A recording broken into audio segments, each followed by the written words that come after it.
Amis Scorpions, bonjour, je suis ravie de vous retrouver aujourd'hui pour votre guidance de la première quinzaine de septembre 2022 pour la période du 1er au 15 septembre. Alors aujourd'hui, cette vidéo s'adresse aux personnes qui sont Scorpions, aux personnes qui sont ascendants Scorpions ou aux personnes qui ont leur signe lunaire en Scorpion. Nous allons dans cette vidéo regarder avec le tarot ce qu'il y a de positif pour vous sur cette première quinzaine, ce que vous allez avoir à dépasser et ce qui va vous porter. On regarde également l'aspect émotionnel de votre vie pour cette première quinzaine. Ensuite, avec le petit Lenormand, nous regardons le plan matériel et financier et tout ce qui est en rapport avec vos activités ou votre vie professionnelle. Et pour terminer, on regardera ici la vie sentimentale. Alors, nous allons commencer ici par ce qu'il y a de positif pour vous, amis Scorpions, sur cette première quinzaine. Alors, vous avez le cavalier de coupe. Alors, l'aspect positif va se situer émotionnellement ou par rapport à votre vie sentimentale. Le côté positif peut très bien aussi être par rapport à un projet que vous avez, quelque chose qui vous tient véritablement à cœur. Ici, avec le cavalier de coupe, il y a cette idée pour vous, sur cette première quinzaine, de soit de vous remettre en mouvement, soit de quelque chose qui reprend un certain mouvement ici. Je pense qu'il y a vraiment cette idée avec le cavalier de coupe de suivre ses envies profondes, de suivre ses désirs, de suivre ses rêves, de suivre ce que l'on souhaite finalement au plus profond de soi. Donc vous êtes dans cette énergie-là avec le cavalier de coupe, dans l'aspect positif de cette première quinzaine. Donc là, émotionnellement, par rapport à un projet de cœur, ou sentimentalement parlant, il y a quelque chose qui se remet en mouvement en vous, ou dans une situation ou relation, et il y a vraiment cette idée d'avancer et d'aller vers ce qui vous fait le plus de bien. Donc c'est plutôt pas mal ici. Alors, le côté positif aussi peut très bien se situer également, parce que bon, c'est quand même aussi votre énergie, par rapport à quelqu'un qui est poisson, cancer, ou alors par rapport à quelqu'un qui est du même signe que vous également. On regarde ce qui est à dépasser ici, pour vous, amis Scorpions. Le valet de denier. Alors, ce qui est à dépasser ici, ça va être par rapport à quelque chose de nouveau, par rapport à quelqu'un de jeune aussi, par rapport à un enfant, un ou des enfants, un adolescent, ou quelqu'un peut-être de plus âgé, mais qui a ce côté comme ça, un petit peu immature, ou quelqu'un qui reste assez jeune finalement dans sa tête. Ce qui est à dépasser ici, ça va être le fait d'insuffler peut-être quelque chose de nouveau. Je pense que ça a un lien peut-être avec ce que je viens de vous présenter. L'aspect positif, c'est en fait ce qu'on vous dit là, c'est que si vous suivez véritablement vos désirs, vos envies, votre cœur, vos émotions, vos ressentis, eh bien vous allez pouvoir remettre en mouvement quelque chose, vous remettre en mouvement vous-même dans le sens de ce que vous souhaitez. La difficulté pour vous, c'est visiblement la nouveauté. La notion d'ouverture. Ça concerne aussi ici ce qui est à dépasser, quelque chose qui a beaucoup d'importance pour vous, beaucoup de valeur à vos yeux.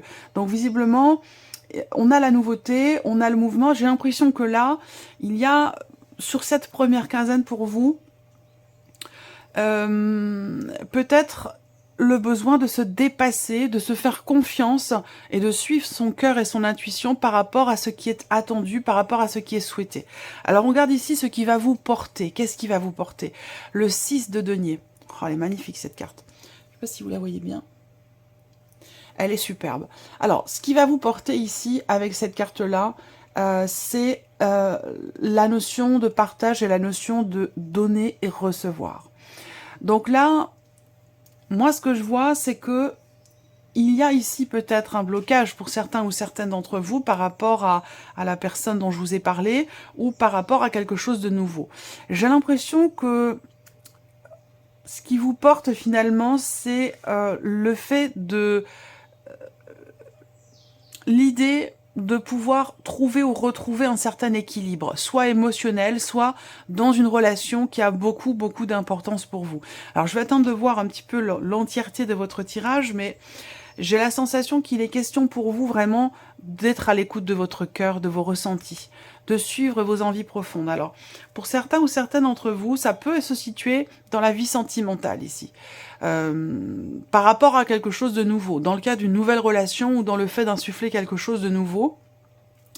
il y a un désir, mais en même temps, une difficulté à aller dans à vous investir dans cette relation nouvelle, ou à insuffler quelque chose de nouveau dans une relation existante.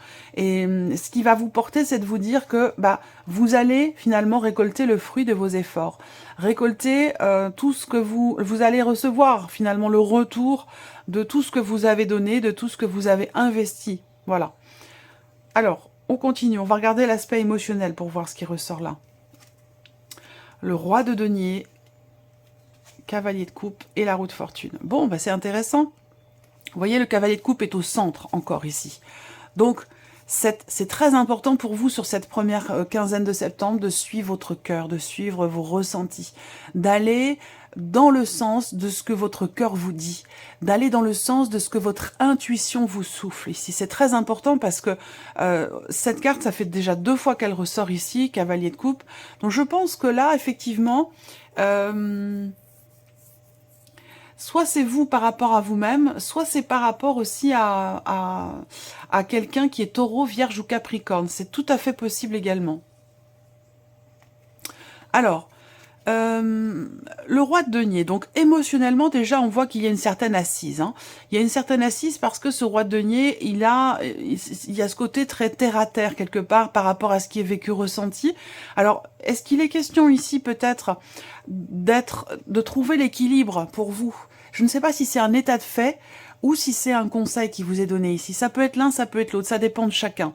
Ça dépend de votre situation. Mais ce que je ressens là, c'est quelqu'un qui est assez terre-à-terre et vous concernant bien sûr, hein, l'idée d'être assez terre-à-terre et d'avoir besoin de se reconnecter à l'énergie du cœur, aux émotions, aux ressentis, aux sentiments et aux intuitions ici, pour que quelque chose bouge. On voit bien qu'émotionnellement pour vous, sur cette première quinzaine avec la roue de fortune, il y a quand même ici vraiment cette notion de mouvement. On l'a aussi avec le cavalier de coupe, hein, ce qu'il y a de positif pour vous sur cette première quinzaine, c'est un mouvement, comme je vous l'ai dit. C'est quelque chose qui se remet en mouvement, que ce soit en vous, dans une situation ou dans un relationnel ici. Et c'est encore l'énergie au centre sur le plan émotionnel, avec la roue de fortune en plus. Donc là, il y a vraiment un mouvement qui se fait, dans le fait peut-être de... sur cette première quinzaine, il y a quelque chose qui bouge, qui change, qui évolue vers quelque chose de stable ici, parce que le roi de denier, on a cette idée quand même ici d'une certaine stabilité sur le plan émotionnel. L'idée de bâtir quelque chose, de construire quelque chose, émotionnellement, on voit bien que vous êtes très très investi par rapport à quelqu'un ou par rapport à un projet peut-être que vous avez, par rapport à une situation en particulier. On voit que vous êtes ici très très investi émotionnellement dans le fait de consolider, bâtir ou construire quelque chose, que ce soit relationnel ou situationnel.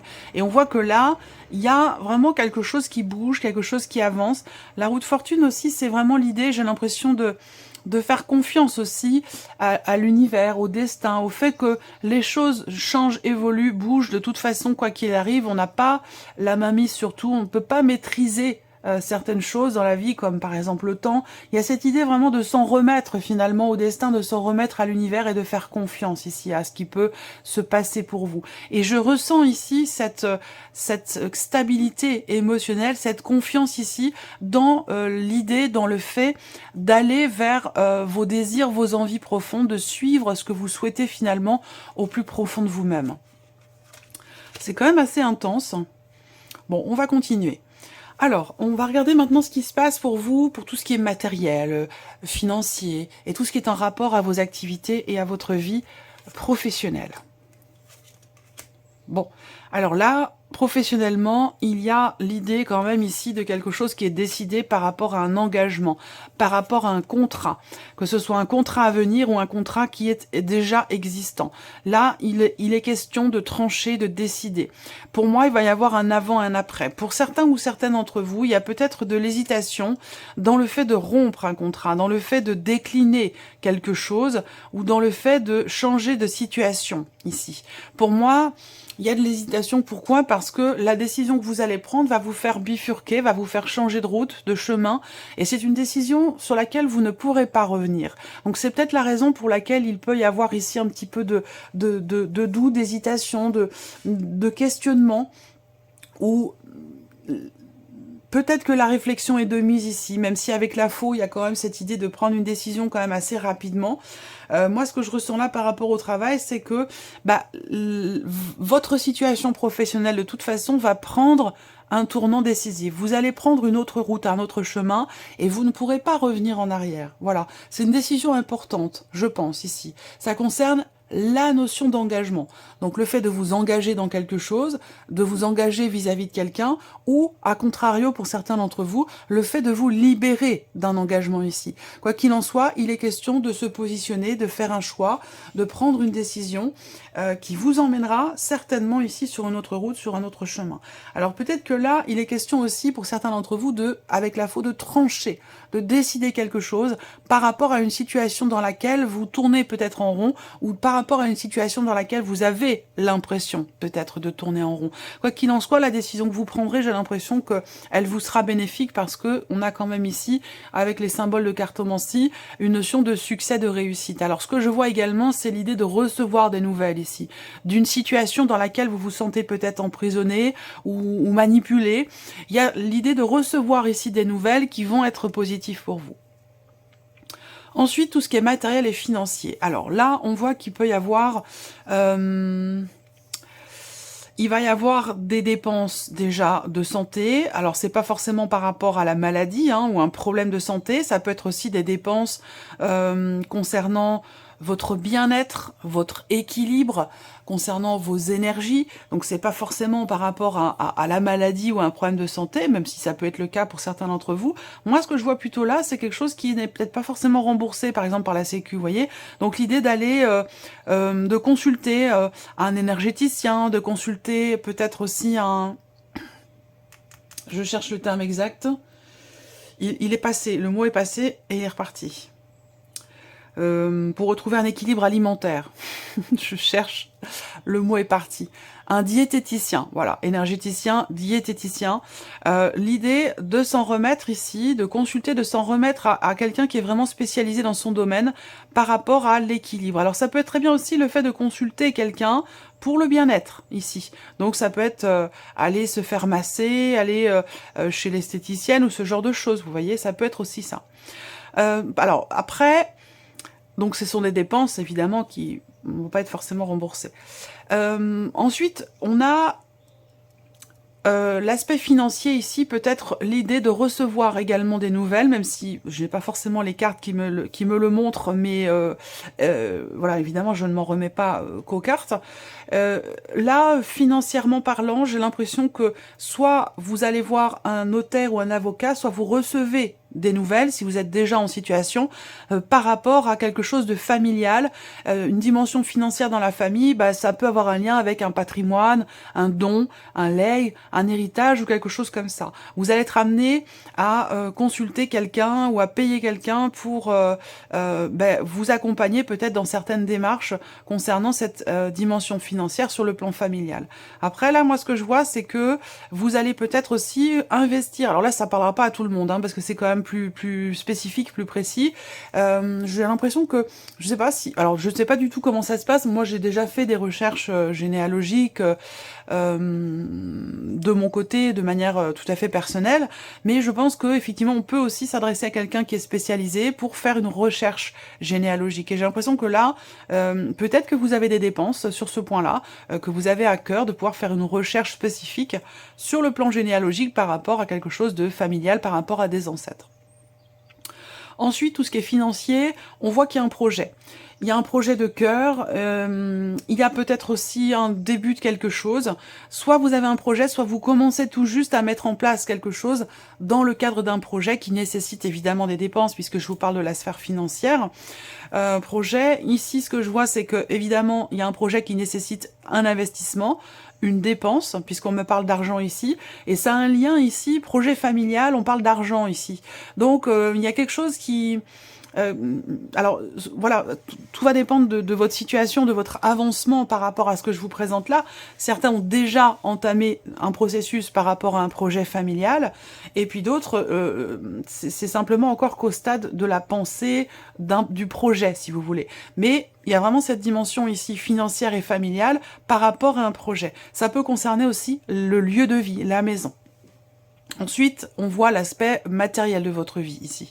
Alors l'aspect matériel pour cette première quinzaine ici, on voit qu'il y a l'idée d'être préoccupé, d'être tracassé ou de rencontrer une problématique ici par rapport, encore une fois, peut-être à un projet. Alors ça a peut-être un lien ici, hein, il y a peut-être du stress, de l'appréhension, de l'anxiété par rapport à concernant quelque chose qui manque.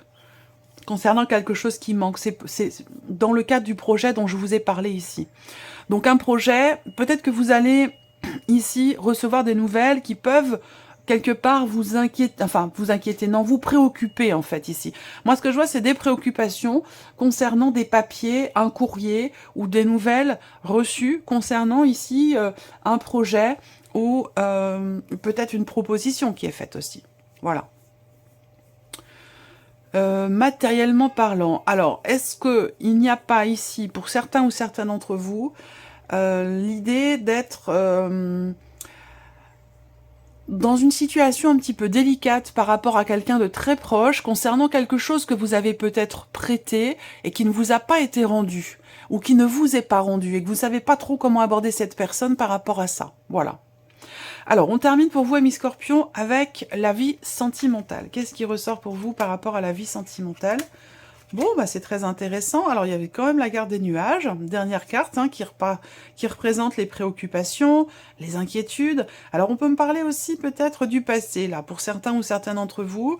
Il y a l'idée... je sais pas, d'une proposition peut-être de quelqu'un qui revient vers vous.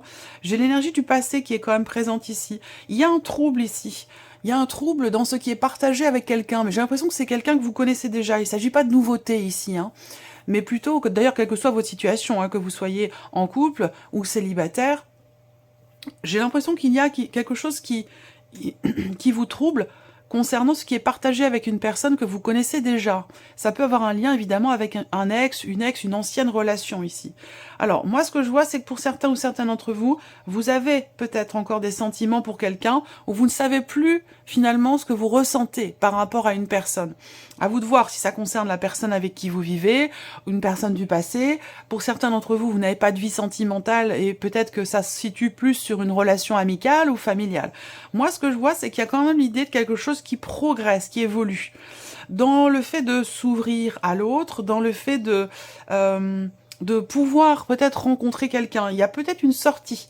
Il y a peut-être une sortie, l'idée de sortir entre amis, au restaurant, et que cette sortie peut vous permettre de vous ouvrir à nouveau, d'évoluer, d'avancer, de passer un cap par rapport à un passé, et de pouvoir faire changer quelque chose dans votre vie émotionnel ou sentimental. Je vous ai parlé de changement aussi, hein, émotionnellement, avec la roue de fortune, fin de cycle qui va laisser place à un nouveau cycle, fin d'un chapitre qui laisse place à quelque chose de nouveau. Donc là, avec la vie sentimentale, on ne parle pas de nouveauté à proprement parler, mais plutôt ici, peut-être pour certains ou certaines d'entre vous, d'un échange avec quelqu'un de votre entourage, ou avec une nouvelle personne qui est entrée dans votre vie sentimentale, un échange qui vous permet de passer un cap, d'évoluer, d'avancer, et de vous ouvrir finalement à l'amour. Peut-être que vous ne l'étiez pas jusqu'à maintenant, parce qu'il y a encore peut-être cette influence du passé, ou l'idée d'être un peu confus, ou confuse dans ce qui est ressenti, dans ce qui est vécu sur la vie sentimentale. Là, on voit bien qu'il y a une confusion dans les sentiments, dans les émotions, par rapport à votre vie sentimentale, une difficulté peut-être à y voir clair, par rapport à ce qui est vécu, ou par rapport tout simplement à ce qui est ressenti vis-à-vis d'une personne de l'entourage. Et là, on voit que les choses vont quand même évoluer, certainement dans le bon sens, parce que vous avez la carte de la cigogne. Mais c'est vrai qu'il y a une forme d'incertitude ici, par rapport à un amour, par rapport à des sentiments. Il peut y avoir des doutes sur le plan affectif, dans une relation amoureuse. Il y a quelque chose qui est troublé ici, dans ce qui est partagé. Voilà, alors on termine votre tirage, amis Scorpion. Je cherche mes cartes, elles sont là. On termine avec un message ou un conseil avec le petit oracle victorien. Je vais laisser venir 3 cartes à vous. Vous allez pouvoir en choisir une des 3, en choisir 2, peut-être même choisir les 3 également, ou ne rien choisir du tout, vous laissez porter par les messages. Faites comme vous voulez. Si vous voulez choisir une ou 2 cartes, vous pouvez faire pause sur la vidéo pour prendre le temps de la choisir. Voilà vos 3 messages, amis Scorpion. Premier, deuxième et troisième. Alors, premier message pour vous ici. La lettre. Si vous avez une chose à exprimer avec confiance, osez la dévoiler. Quoi qu'il en advienne, ayez le courage d'être vous-même. Deuxième message pour vous. Vous avez le magicien. Se métamorphosant intérieurement pour modeler les événements, son potentiel est puissant. Ayez foi en votre pouvoir de transformer et de créer la vie que vous souhaitez éprouver. Et troisième message pour vous, vous avez la carte de l'absinthe. L'absinthe, vaine liqueur au jade reflet, en toute duplicité, vous ajourne la vérité. Sans illusion, en toute lucidité, affrontez la réalité pour pouvoir la transformer. Voilà pour vous, amis Scorpions. J'espère que cette vidéo vous a plu, que ce tirage résonne en vous. En tout cas, je vous remercie de votre présence, de votre fidélité. Merci pour tous vos messages. Et puis, je vous souhaite de passer une très très bonne rentrée, un très bon début de mois de septembre. Et puis, on se retrouve très bientôt pour les prochaines vidéos. Au revoir.